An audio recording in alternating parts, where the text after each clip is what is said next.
Good day, West Seattle. Thanks for joining us for West Seattle Daily, episode number 13, brought to you by C10 Real Estate. I'm your host, Christian Harris. Polar bear plunges. Have you ever participated? I saw on social media that the tradition of West Seattle's polar bear swim happened again this year. Not sure how many participants they had this year, but in previous years it was up to 700, taking a frigid dip in the Puget Sound on New Year's Day. So I was thinking about this event and I started wondering, where did this idea come from?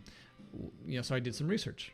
So polar bear swims have been practiced for well over 100 years in different countries. The first recorded polar bear swim took place in Boston in 1904.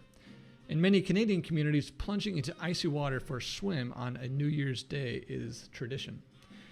Vancouver's annual Polar Bear Swim Club has been active since 1920 and usually has 1,000 to 2,000 registered participants every New Year's Day. New Year's Day is a popular day to do these polar bear swims because after you do that, there's not really much in the new year that can really phase you after a frigid experience like that. However, some swim clubs do organize regular winter sessions as well. If you missed the New Year's Day Alki Polar Bear Plunge this year, you'll have another chance on February 22nd at the Seattle Polar Plunge on Alki Beach, in conjunction with the Alki Winter Beer Festival and Special Olympics, Washington, in order to raise money to support Special Olympic athletes. Their goal is to raise $20,000 and have some fun while doing it. I will leave a link below as well, but you can also just Google it.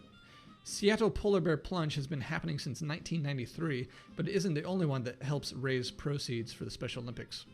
Plunge-a-Palooza in Maryland is the largest polar bear plunge in the United States, and it's held annually at Sandy Point State Park.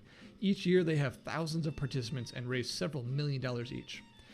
If you want to freeze your arse off, consume some good beer and food truck grub, all for a good cause, take the plunge and sign up for the 2020 Seattle Polar Bear Plunge in February.